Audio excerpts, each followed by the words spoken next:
Welcome to the Explorers Podcast with Ken Boa. Here, Ken connects with friends and peers to discuss issues in the world and practices to improve one's biblical perspective.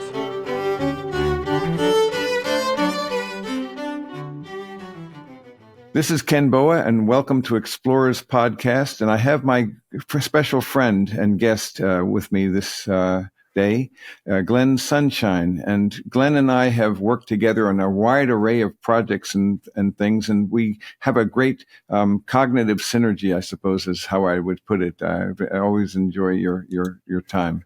So, Glenn, you have a new idea and a poem and a poet that I had not encountered, an Elizabethan poet named John Davies, who lived from 1569 to 1626. And it's like opening up a world to me. I couldn't believe this metaphor that he uses in this poem. Please tell us about that. Okay, well, first of all, I encountered John Davies for the first time myself in a book by Malcolm Guite entitled The Word in the Wilderness. It's a poem a day for Lent and Easter. And just a quick word about Malcolm Guite and this book, Word in the Wilderness, or one called Waiting for the Word, which is a poem a day for Lent through Epiphany. What he does is he gives poems, some of them his own, some of them other people's, and for each day, and provides a commentary on them. Mm-hmm. And personally, I found that really helpful because Guite's guidance has really helped me to understand poetry in general at a level I never did before. So I cannot recommend these books too highly. They are very, very good because poetry is something that I think we don't really pay as much attention to as we should. Yes. Poetry helps us to see beyond surface meanings into the deeper underlying meaning of words, but also I think of things. It helps us to see beyond fact to meaning. That's right. So it moves us, and it opens up the imaginarium, and the idea of, as Ian McGilchrist would put it, this left brain, right brain, where the left brain is a very good servant but a poor master, and it brings us into that realm of not just the technique and so forth, but the art and the metaphors and the richness of those things that cannot be really explicated, it seems, by just an analysis. They speak more to the heart. Yeah. One of the things that's really important to me right now is the distinction between fact and meaning. And I think poetry is a very helpful way of beginning to get to that. But anyway, this particular poem by John Davies, it's a very long poem. If I remember right, something like 2,000 lines. So Guite excerpted some sections of it for this particular week in Lent. And today's reading comes from the very end of the poem. And what the poem is about, it's called Nosce te ipsum, which means know thyself. And it is a meditation on the nature of life, the nature of, it starts with education, the nature of the soul, all of these kinds of things. His initial point in this first stanza is, why did my parents ever decide to educate me? When you look at the garden, trying to get knowledge of good and evil was a bad thing. That's what caused the fall. But he proceeds then to turn that around and show why it's important. But then he goes through all these other things. Yeah. But at the very end, there's a section that Malcolm Guite calls death as birth. Now, to understand this, when he's using she or her, he's referring to the soul. When he's using he's referring to the body. Traditionally, the soul, because the Greek word for souls is, or the Latin for that matter, both of them are feminine. The soul is typically considered feminine, but he treats the body here as masculine. So that's the distinction that you'll need to keep in mind as we read here. Uh-huh. Mm-hmm. So this is this last section, which again, Guite titled Death as Birth. The first life in the mother's womb is spent, where she her nursing power doth only use, where, when she finds defect of nourishment, she expels her body, and this world she views. This we call birth, but if the child could speak, he death would call it, and of nature plain that she would thrust him out naked and weak, and in his passage pinch him with such pain. Yet out he comes, and in this world is placed where all his senses in perfection be, where he finds flowers to smell, and fruits to taste, and sounds to hear, and sundry forms to see. When he hath passed some time upon this stage, his reason then a little seems to wake, which, though the spring when sense doth fade with age, yet can she here no perfect practice make. Then doth the aspiring soul the body leave, which we call death, but were it known to all what life our souls do by this death receive, men would call it birth, or jail delivery call. In this third life, reason will be so bright, and that her spark will like the sunbeams shine, and shall of God enjoy the real sight, being still increased by influence divine. Well, Glenn, this when you first exposed me, this just in our time before we began, to this remarkable poem, you well know that I use this metaphor, but I'd not seen this narrative, this approach. But obviously, I know I'm not the first person to realize that we really have two wombs, and there are three worlds. There's womb world, there's this world, and then there is the world to come. And this poem perfectly talks about three kinds of life, to the three powers of the soul. And it's intriguing, this notion that that in her nursing power doth only use, where when she finds defective nourishment, she expels the body, and this world she views. I use the metaphor, as you know, of if you were floating upside down in your mother's amniotic fluid in your mother's womb, and there's someone to knock there, and somehow you could communicate, and they were to say, "Hey, you want out of here?" What in that thought experiment? It's a fascinating thought, because of course we would say, "No, what do you mean out of here? This is all there is." And furthermore, you would think that you were meant to be there. This the entire world. And of course, you can't live in two worlds at once. And so you were in your mother's womb, for biological life. And you can't live in two worlds. And so you had to be expelled. And so the birth canal was a death, actually, to the womb world. And then it births us into a second womb. And that's not for the biological life, but here for Zoe to acquire spiritual life in this very short womb, in which we have a few decades max, just as they had this child had 9 periods of time, 9 months. Any longer, and it would not survive. So it was never meant to stay there. Amazing thought, though, the analogy, isn't it? Yeah. The thing that struck me as remarkable about this is that he recognizes, and this is something that's really relevant today, he recognizes the fact that the soul is there right from the start. The soul doesn't understand much where it is in the womb, but it's there. Yes. And when the appropriate time comes, he sees the soul as being the thing that causes labor and delivery.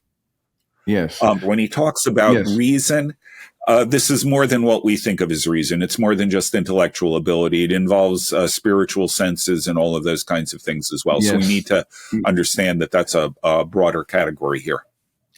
Yes. This we call birth, but if the child could speak, he death would call it, and of nature plain, that she would thrust him out naked and weak, and in his passage pinch him with such pain. And so the pain that's involved in childbirth, the distortion and the total disorientation, but then he's being birthed into a larger yet wider womb.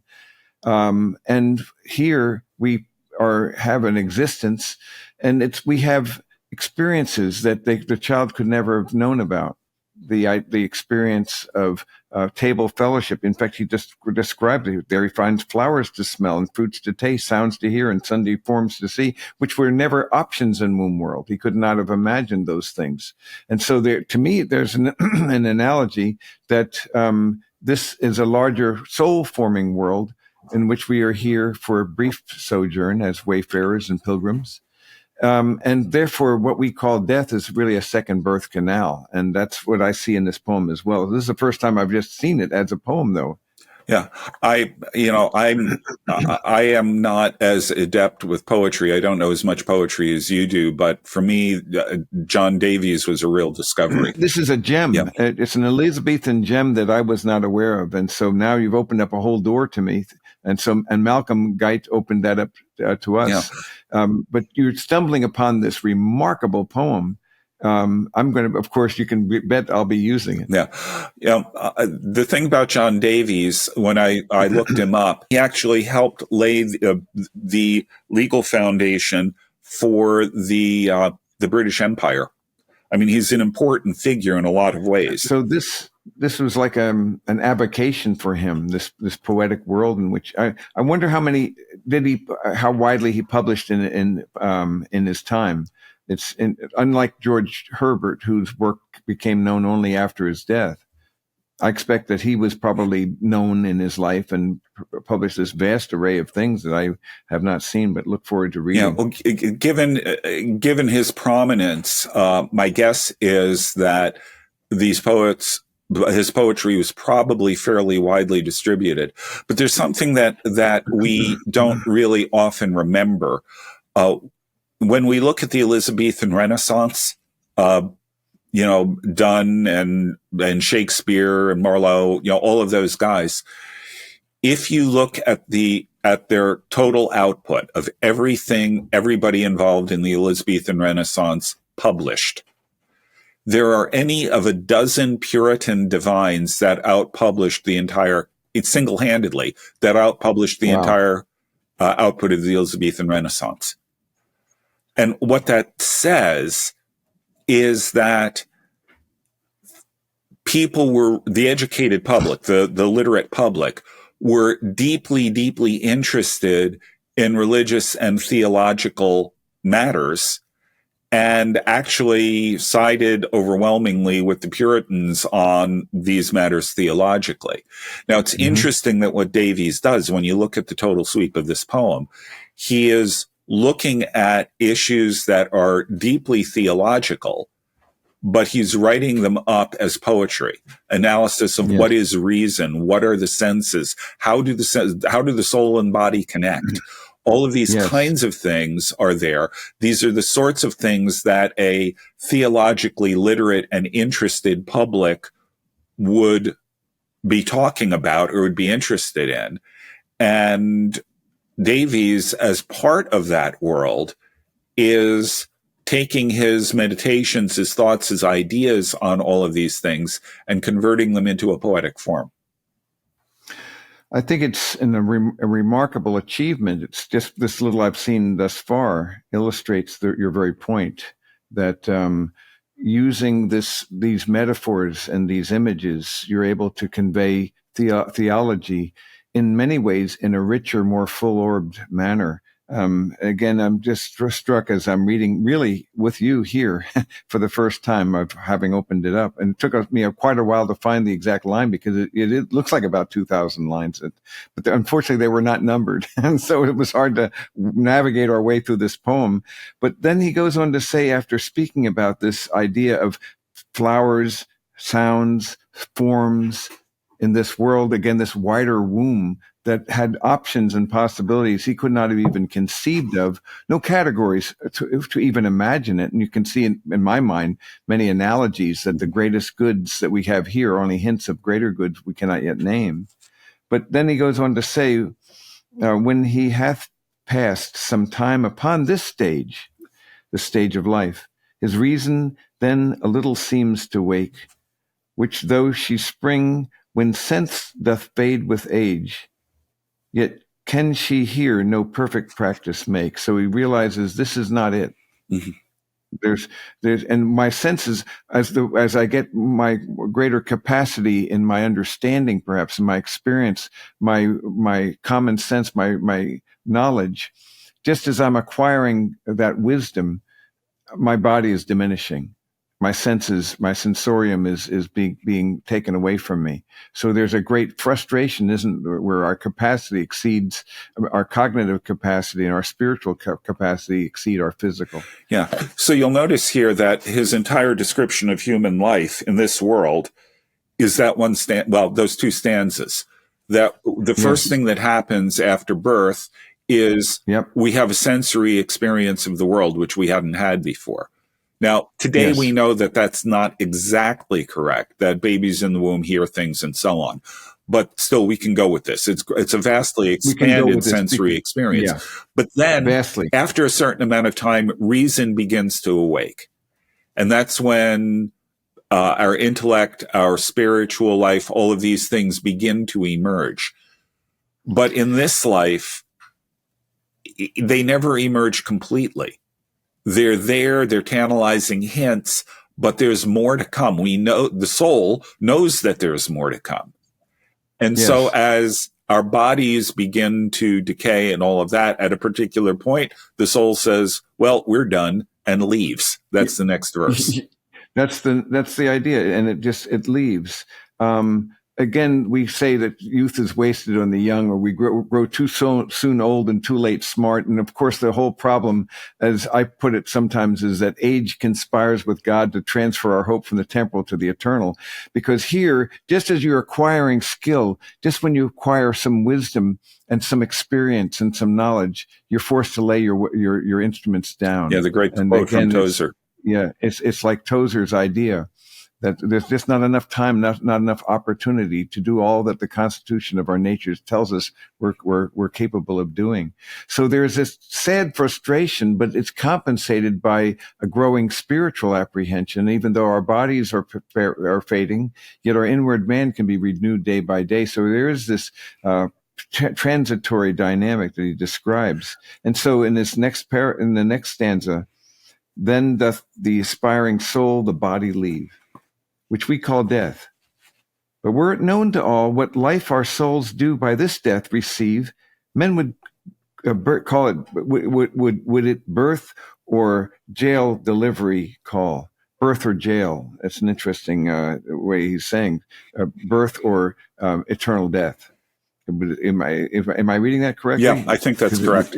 It would seem so. But here's the point that I say, that what we call death is a second birth canal, in which you are now going into a wider womb, but you cannot be in two worlds at the same time. And so what my thinking is, that the greatest goods in this world are hints of greater goods that we cannot yet name. They're beyond our capacity to understand. So moving from womb world to this world, it becomes very hopeful. And it's interesting that this very day, this very morning, my Aunt Claire died. And just yesterday, I spoke with her. I knew for the last time. It was 9:00 in the morning. I had an arrangement to speak with her because my Uncle George, who was 96, died yesterday morning at 5 in the morning. So, and I was planning this before he died to speak with, what I knew would be my last conversation. Some odd reason, Glenn, this is my 14th time to speak with a person with the knowledge I'll never speak to him on this earth again. So watch out. I may be kind of the grim reaper, but actually it's a great glory to be transmuted and transformed into this great heavenly realm where all these diminishments are gone. And my thinking is that the best of this world must be construed as hints of home, not the thing itself. Yeah. Now, notice something else, though, that he's saying here in the poem. And this again is one of these ideas that I find incredibly intriguing. He says that basically the soul aspiring to something more leaves the body. So now, this is not the way we normally think of physical death, but we also don't normally think about our souls as longing for something more, as seeing this world and being dissatisfied with the best we can get here and wanting to move on. I think in our culture especially, we've got people who are very, very much tied to this world. especially with the goods that we now have in unprecedented degrees and ways that we could have never even imagined before. Again, a line from Bob Dylan, don't go mistaking paradise for that home across the road. In the past, you couldn't have done that, but now you can. Yeah. And so we're so tethered to these transitory toys and tinsel and trinkets that at the end of the day, it seems that they become ersatz, heavens, substitute goods that are not sufficient because the aspiring soul wants more than what anything this world can provide. And as we've just discussed several times, Glenn, the problem is that most people want too little. They're anemic in their aspirations. And this poet is saying, no, this world was never meant to be home. It's a pointer to home. Yeah. And we can take it a step further. This is why the early church, and actually, if you read scripture, this is why they warned against wealth. Because what wealth does is it ties you to this world. It's a tethering process, and it's like the little ropes, the Lilliputians put on Gulliver, but not knowing that he's being held down by these little ropes, these little thin things. And to pull them off takes an exercise of will and this aspiration that most people get enervated because they become so accustomed to that, like the frog in the kettle. It gets to the point where doesn't even know it's getting too hot. And then by the time they're aware of it, often they're so enervated they can't jump out even if they would. In other words, they're so tethered to this transitory realm. Yeah. In Leverage, one of the things that I don't remember whether it was you or Crossan talked about is the fact that the more we have, the harder it is to give. That's correct. It's a fundamental truth, isn't it? And it's noticeable that the more people have, the less proportion that they give. Right. Those who are much poorer give a higher percentage, a portion, than the wealthy, which isn't astonishing, but it is a true thing. You're quite right. And they're tethered to this world. Yeah. But the thing that we need to remember is that by historical standards and even by global standards today, we are mind-numbingly wealthy. Mind-numbingly. We live better than emperors and kings in many ways, more comforts, things they couldn't even conceive of. Right. And so although most of us don't really think of ourselves as wealthy, when you view this from a global perspective, we really are. And I think that that's one of the reasons why these warnings about wealth that you see in scripture and in the early church and so on, I think that's one of the reasons why, even though we don't think of ourselves as wealthy, we are very much by our possessions, by our comforts and things like that tied to this world, which is why we cannot really envision our souls being dissatisfied and longing for something different or something more. Thank you for tuning in to the Explorers Podcast. We'd like to remind you that Reflections Ministries is supported by the generosity of our friends like you. If you'd like to donate, please visit reflections.org today. Now back to the podcast. So they've settled for secondary goods because they're so alluring. And again, top 1% of people who have ever lived, I would say confidently that the people who are listening to this will be living in better ways than people who ever lived in the past, and most of the vast majority of people in this world today. It's an amazing thought that the more we have, though, the more visible, the more we identify with it, and we set our hope on the uncertainty of wealth. And it's harder to live by faith. It's harder to trust in God. And it's harder to give because it's become part of our identity. Yeah. The issue of poverty, this is something I always knew the numbers for and all of that, but it was really driven home for me in a trip I took several years ago to Sierra Leone. My son-in-law, Ibrahim, was a pastor in Sierra Leone, living in the U.S. now with my daughter. But when we were there, my wife, Lynn, did a medical, pop-up medical clinic. And as soon as these things arrive, people start showing up.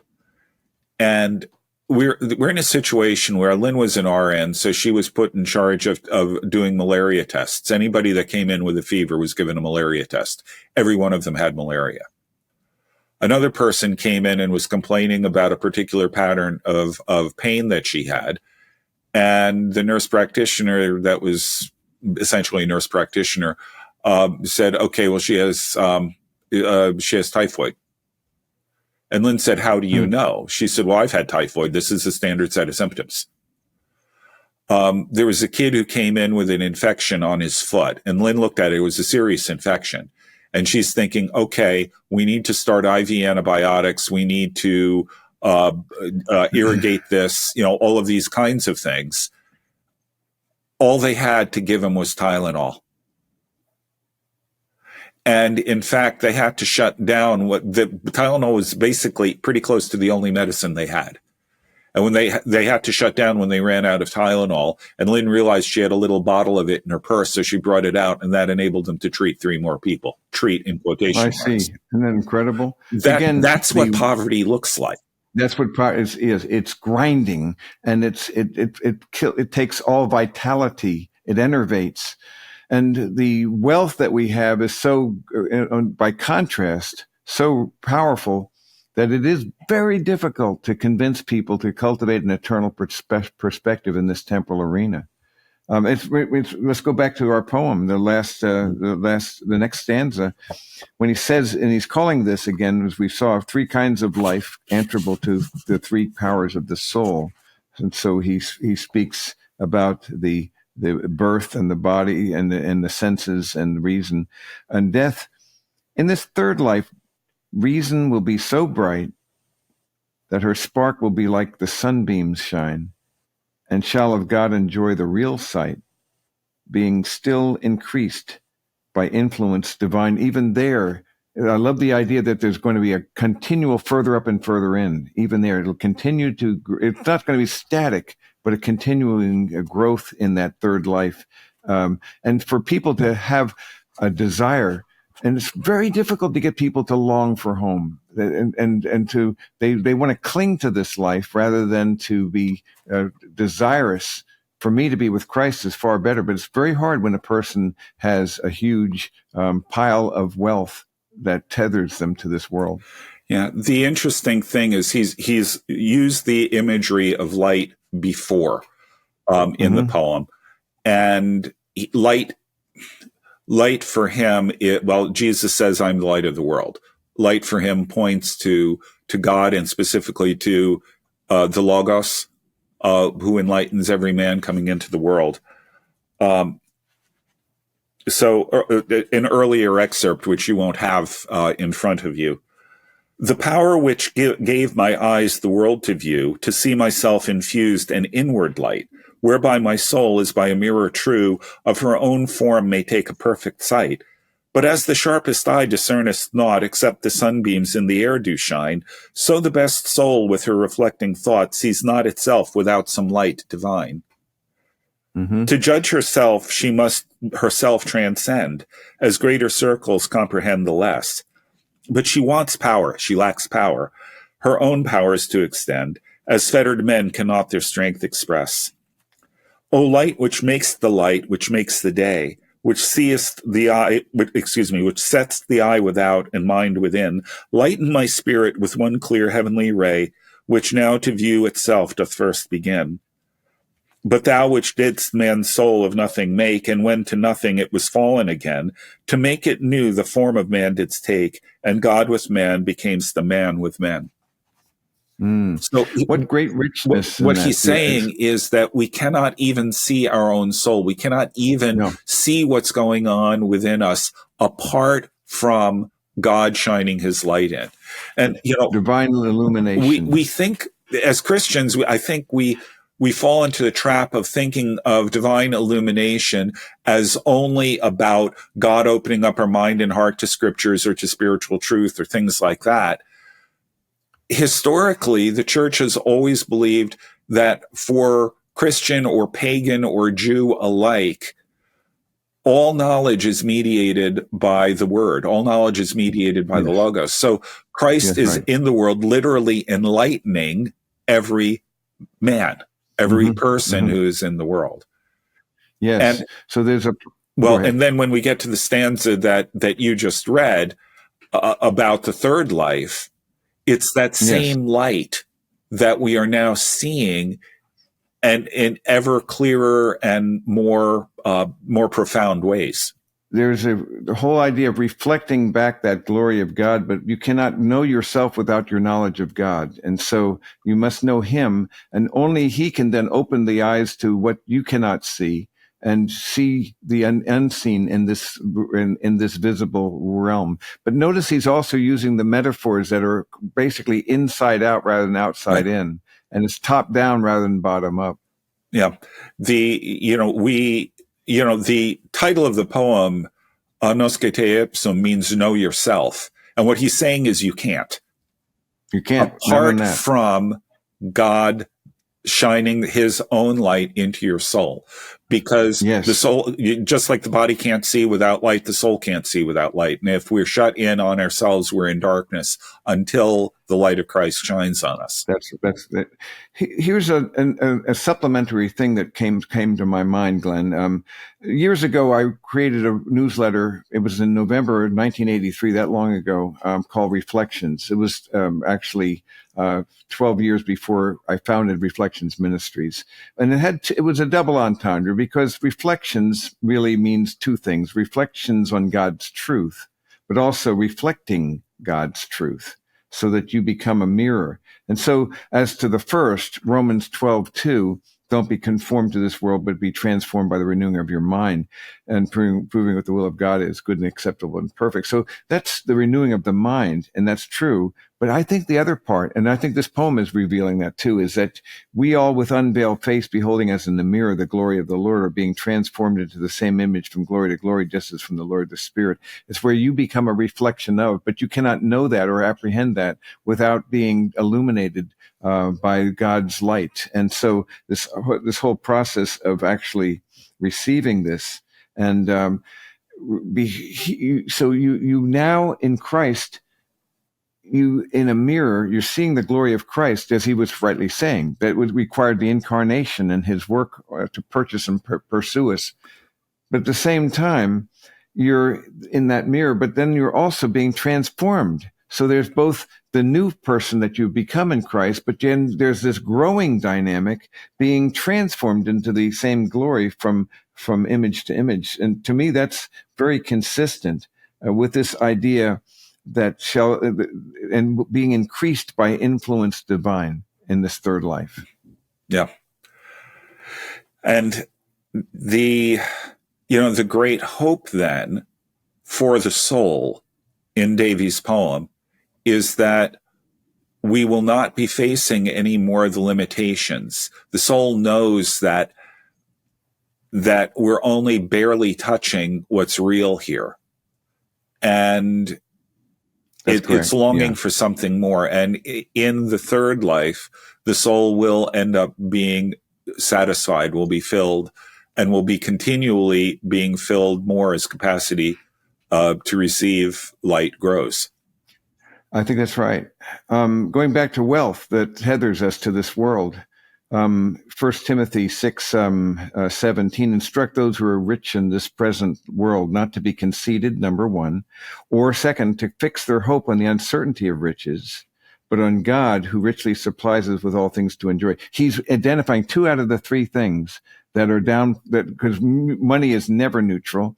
Just like sex and power, it has its downward pull, a downward gravity. So the three things that, number one, you're tempted to be conceited. So he says, don't be conceited. Don't suppose you're the one who got that. Secondly, don't fix your hope on and make it your source of security. But then the third one is it's harder to live by faith as well. So we talk about that in leverage for that very purpose, to realize the more we have, the more we must transfer our affections to the things above, which means to really, I think, to desecrate the altar of mammon by giving it away. It's not a theme that Davies touches on in the poem, at least not in the excerpts I've read, but I think that that's absolutely true. We are, well, again, I think you quoted C.S. Lewis earlier. We are satisfied with way too little. Way too little. Yeah, we don't. Yeah, yeah. There's an old joke about a guy who dies and he's going to heaven, and he's at St. Peter's at the gate, and he was very wealthy, and he tries to convince Peter to let him bring something back from earth into heaven. And Peter argues with him and is reluctant and all of that, but finally says, "Okay, you can bring something back." He says, "Great." And he goes to earth and brings back a gold bar. And Peter says to him, "You wanted a paving stone?" You could see that one coming, but it's good anyway. It's one of those things you like because it really illustrates those things. As you know, I'm fond of saying that, but sad to say it at the same time, shall I say, that most people have anemic aspirations. They don't want enough. Secondly, they have, as a consequence, sloppy thought lives. And third, they have flabby wills. And to only by cultivating an eternal perspective whereby we long for, we are desiring, when will I see him face to face? And that's what I see this poet teaching us. It's really, I'm very stunned by the richness of the imagery I've read thus far. Yeah, I'll be going to read him for sure. One of the things about Davies that I was really struck by is that a lot of his Elizabethan writing in general and poetry in particular requires a fair amount of mental effort to grasp what's going on because of the way the language has changed. Yes. There's very little of that in any of the excerpts I read from Davies. It is remarkably accessible to me as a 21st century reader. Very clear, right? Yes. Without making even. I mean, I'm fine with Shakespeare and things like that, but it does require a certain amount of mental effort. With this, it really doesn't. It's remarkably clear and simple, even for somebody living 500 years later. Which is an amazing thing, that even though he's dead, yet he speaks. And he speaks to us, transcending those generations, and gives us a richness, a palette, an understanding, a vision that is so informing and so more needed, I think, in our time. Because in his time, how many people were tethered to this level of wealth? And so more now than ever, it's needed. Right. Yeah. And the other thing that's worth noting is that when you go through all of the different sections of the poem, how does the soul connect to the body? How does reason work? How do the senses work? All of these kinds of questions. These are things we never bother to ask. And a lot of it may seem, I haven't read the whole poem yet, but a lot of it is likely to seem a little bit abstract or, speculative or whatever, not particularly practical. But one of the things C.S. Lewis points out in his introduction to Athanasius's On the Incarnation is the importance of reading old books. And the reason that's important is because every era has its blind spots. And by definition, we don't see our own blind spots. When we read old books, we can see their blind spots. We recognize where they're making mistakes, but they're not making the same mistakes we are. And so it helps to illuminate our own blind spots, the questions we don't bother asking. And so a poem like this, I think, is a great way of getting to that kind of issue. Yes. There's a wisdom that we will gain from people who have another perspective that we do not have. And we do well, as we rightly say, then to expose ourselves to other earlier writers that are not, as you rightly say, so close to the thing they can't see what's in front of them. So we're invites us, but through this poetic lens, though, it becomes very accessible. It's because it's not just mental, but soulish, aesthetic, winsome images that draw me just what little I've read thus far is quite remarkable to me.